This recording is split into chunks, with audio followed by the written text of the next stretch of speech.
On en a terminé avec cette légende, cette 3 litres CSL. Je vous propose maintenant qu'on quitte l'anneau, ce mythique anneau de Montlhéry, et qu'on aille avec la M4 CSL, la toute dernière, sur le routier, pour vraiment voir son comportement. Le but d'essayer cette M4 CSL sur piste, ça ne va pas être de vous faire un essai conso ou de décortiquer les options. Ça, je ne sais pas faire, il y en a qui font ça beaucoup mieux que moi. Le but, ça va être de la rouler vraiment en dynamique et de vous donner les sensations. Est-ce qu'elle est bien? Est-ce qu'elle passe la puissance, etc. Donc je vous propose qu'on aille tout de suite sur le routier de Montlhéry cette fois-ci avec cette M4 CSL.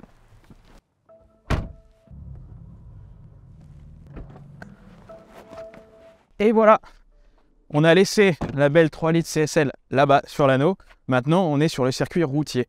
C'est un circuit, c'est entre un circuit et une route. Ça permet d'essayer beaucoup de véhicules. Il y a sûrement beaucoup de véhicules que vous conduisez aujourd'hui qui ont été essayés ici. Donc ça va être une vraie phase test pour cette M4 CSL.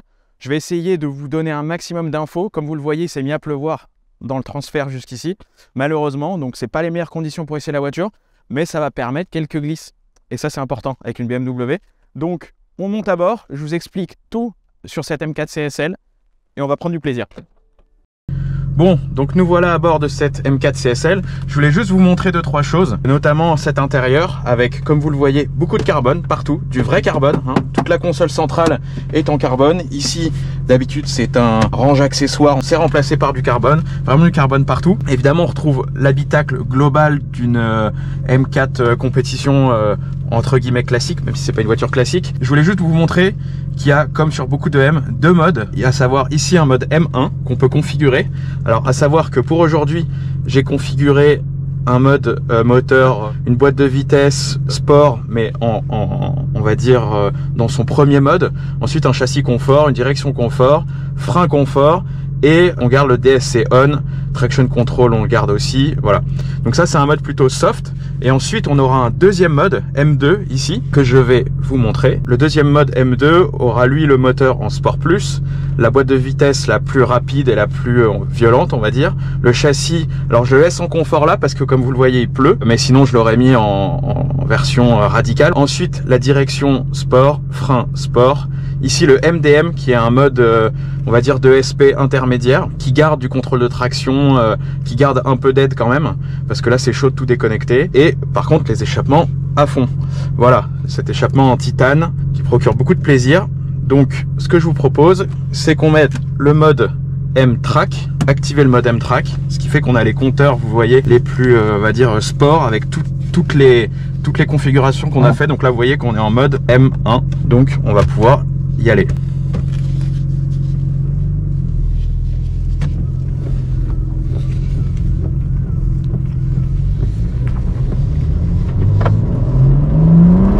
Alors on part sur ce circuit donc routier de Montlhéry. C'est un circuit assez ancien qui fait aussi figure de route d'essai en fait, parce que beaucoup de constructeurs ici viennent essayer leur véhicule sur la route. En fait c'est moitié un circuit, moitié une piste qui reproduit la route. Vous voyez qu'il y a une signalétique proche de ce qu'on peut retrouver avec notamment des lignes pointillées, etc. Donc on y va. Là on arrive dans une compression. Il faut savoir que ça glisse beaucoup. On est en hiver, le circuit est détrempé. Il y a beaucoup de feuilles comme vous le voyez. Donc, là on est en mode M1. Donc vraiment le mode on va dire le plus soft qu'on a pu configurer tout à l'heure. Avec quand même de la sportivité, mais vraiment un mode avec beaucoup d'assistance, une boîte de vitesse assez soft. Mais ce que je peux vous dire, c'est que déjà, on est vraiment sur quelque chose de sympa, surtout dans ces conditions. Le contrôle de traction et le ESP viennent quand même pas mal nous aider. Alors je sais que beaucoup d'entre vous n'aiment pas forcément ça, surtout sur des BMW, on a envie de glisser. Mais je peux vous assurer que dans ces conditions, regardez là, je remets le pied dedans. Et ben, ok, ça n'a pas glissé, mais je suis quand même bien content vu les conditions que la voiture me permet de réaccélérer et surtout de passer la puissance, parce qu'il faut passer ces 550 chevaux, il faut les passer. Voilà. Il faut les passer au sol et sur des routes comme ça qui ici peuvent s'apparenter à des routes de forêt, clairement c'est le cas, même si j'ai le droit d'aller des deux côtés de la route ou de la piste, on va dire. Vous voyez, c'est une route mais il y a un vibreur, donc on ne sait pas trop sur quel pied danser. lancer. Mais vous voyez là, il y a beaucoup de feuilles, on a envie de s'amuser, bah, c'est quand même sympa. Et surtout, moi je ressens, j'ai eu la chance de rouler dans la M4 compétition, même sur piste, et c'est vrai que c'est une voiture qui est géniale, mais qui a beaucoup de roulis. Et c'est vrai que même là, dans des conditions ultra compliquées, on n'a pas de cadeau aujourd'hui, même dans des conditions ultra compliquées, bah, on sent le travail qui a été fait sur les trains roulants, et notamment sur l'abaissement de caisse de 8 mm, ce qui fait quand même beaucoup, ça fait presque 1 cm en course auto, c'est énorme. Il faut savoir que sur un week-end de compétition en GT, jamais on a une amplitude de 8 mm sur une hauteur de caisse à temps équivalent, c'est-à-dire sur le sec. Donc ça on le ressent beaucoup. Il y a du carrossage aussi devant, on récupère du train avant. Donc voilà ce que je peux déjà vous dire.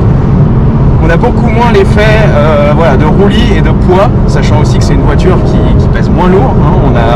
On est à 1625 kg, ce qui est beaucoup pour une voiture comme ça, que je pourrais comparer d'ailleurs dans la physionomie un peu à une GT3 RS, hein, parce que c'est vraiment la voiture la plus poussée de la gamme, avec justement un aspect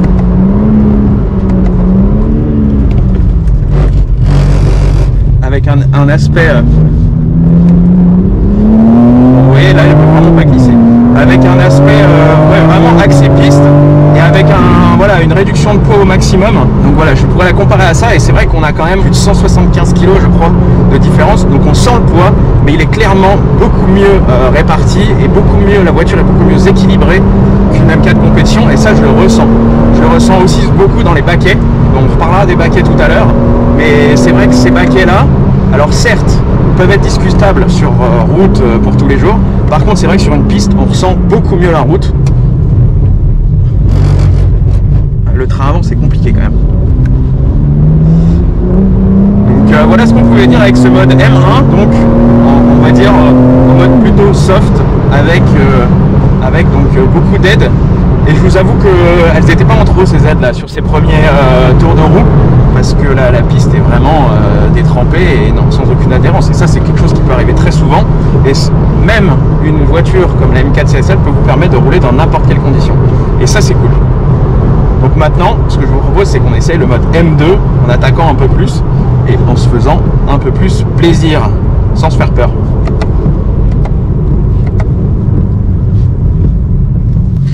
Donc là, maintenant qu'on a fait le M1, vous voyez, ici là, ce qui était la première configuration que j'avais faite sur la voiture, on va mettre le mode M2.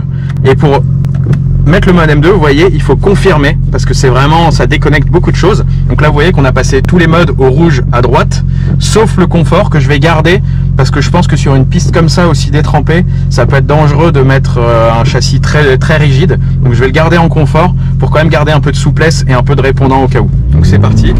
Bah, vous voyez, ça glisse déjà beaucoup. Là déjà, au bout de 3 mètres, on a déjà fait une glisse. Donc vous voyez que là, ça va beaucoup moins pardonner. Je vais être tranquille, le but c'est pas de vous faire un chrono, hein, c'est de vous donner vraiment un ressenti. Hop, on va remettre les essuie-glaces. Parce que la piste est une patinoire. Vraiment. On n'est pas très loin du trophée Endurosfan. Mais on va essayer de s'amuser quand même. On sent déjà qu'avec les freins sport, là regardez, on va essayer. Ouais, il y a déjà plus de répondants. Les freins carbone céramique de série. Hop là, vous voyez, là il y a une glisse. Les freins carbone céramique de série fonctionnent très bien. Je sais qu'il y en a parfois qui se plaignent du freinage BMW. Là franchement, même dans des conditions comme ça, je peux vous dire que ça freine très bien. Vraiment. On n'est pas très loin d'un frein qu'on peut retrouver par exemple en GT4. Je pense même que si on mettait ces freins en GT4, ça serait très performant.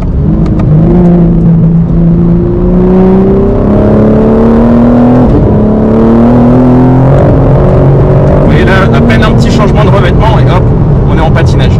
Mais la caisse vit beaucoup plus.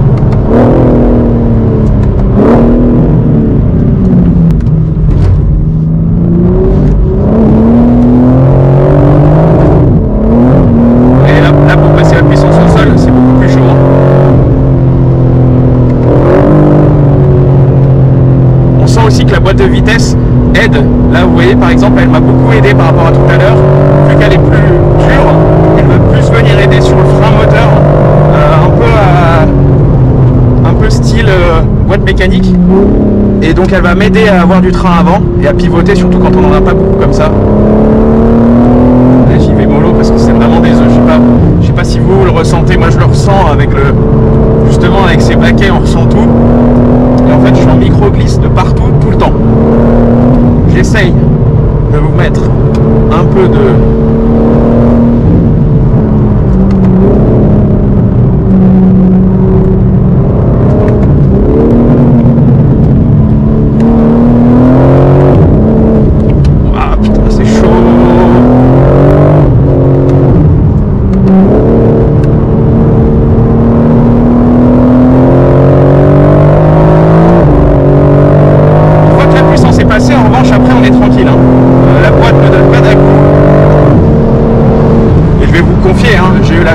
essayé la BMW M4 GT4 en tant que pilote il y a quelques temps, l'ancienne du coup.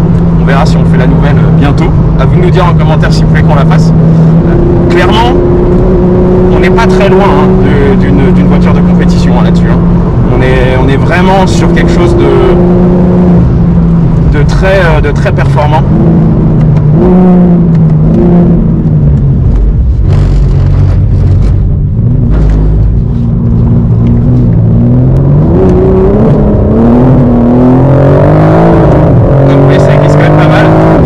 C'est assez imprévisible, donc je me permets pas des grandes dérives. J'espère que dans d'autres vidéos sur le sec on pourra se permettre des choses plus contrôlées.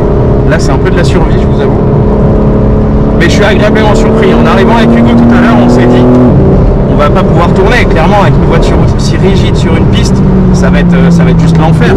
Et bah là on a les pires conditions qu'on puisse avoir, et franchement regardez, hop,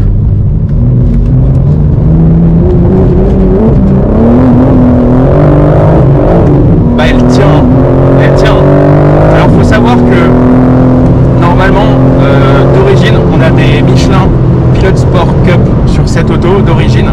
La BMW, vu les conditions, nous a mis des Pilot Sport mais P4S, donc on a normalement une adhérence qui est plus importante avec ces pneus dans ces conditions là, donc ça il faut le prendre en compte. Ça veut dire qu'avec votre M4 CSL, si vous êtes un des 29 propriétaires en France, clairement il faudra faire attention.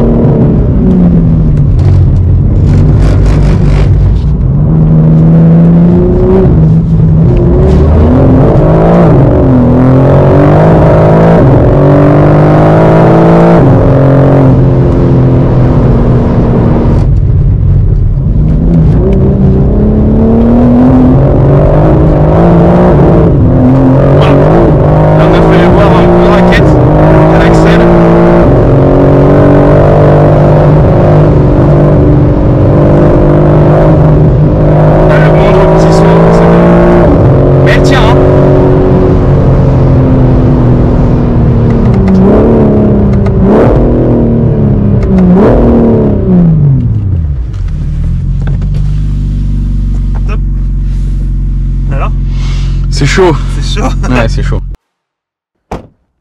Et voilà, on en a fini avec cette M4 CSL et surtout ce double essai complètement fou qu'on a mis beaucoup de temps avec toi Hugo à mettre en place. Donc ce qu'on peut dire, c'est que déjà c'est une voiture radicale. C'est vraiment, moi je la compare, comme je vous l'ai dit tout à l'heure, je la compare un peu à une GT3 RS de chez Porsche. Alors je sais qu'il y en a qui vont pas aimer que je dise ça, mais parce que c'est une version qu'ils ont vraiment poussée à l'extrême avec des éléments allégés comme ce capot, comme ce toit qui est en carbone, aussi le becquet arrière. Il y a plein de petits éléments qui ont été revus, notamment sur les trains roulants, on a plus de carrossage. La hauteur de caisse a été baissée de 8 mm, il y a plus de chevaux, plus de pression dans le turbo.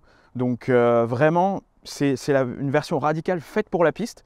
Ce que j'ai beaucoup aimé, malgré les conditions, c'est que la puissance, je ne vais pas vous dire qu'elle passe au sol parce qu'on s'est pris des coups d'équerre, mais on sent quand même qu'on est plus posé que dans une M4 compétition classique.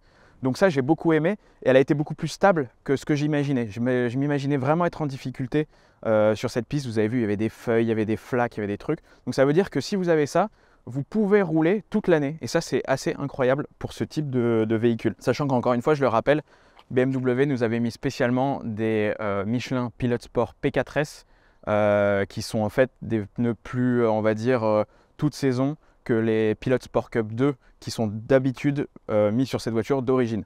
Voilà. Après, à l'intérieur, moi il y a une chose que je peux dire qui m'a tout de suite interpellé quand je suis allé voir cette voiture, c'est les baquets. Parce que les baquets, je les trouve géniaux. Contrairement à ce que j'ai pu entendre, moi je les trouve très confort. Alors après, j'ai pas un gabarit gigantesque, mais je les trouve assez confort.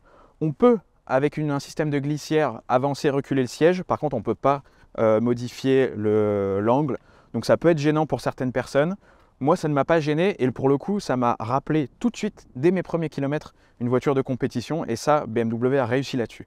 La seule chose qu'il y a, pour pouvoir avoir roulé récemment, par exemple, on va comparer avec une GT3 RS sur circuit, bah, j'avais un harnais. Et les harnais, quand on est sur une piste, aussi bien que le baquet, ça vous donne beaucoup d'informations en fait. Et je trouve ça dommage, parce que j'ai regardé dans les options, j'en ai pas vu. Alors peut-être que de manière un peu artisanale, vous pouvez en mettre, mais je trouve ça un peu dommage que BMW n'ait pas pensé à mettre des harnais pour vraiment perfectionner ce côté piste Parce que du coup, on a un baquet et une ceinture, on a un peu la moitié du boulot fait. Sinon, en dehors de ça, en dehors de ce petit point de pilote que je vous donne, c'est vraiment une auto très très plaisante, très agressive.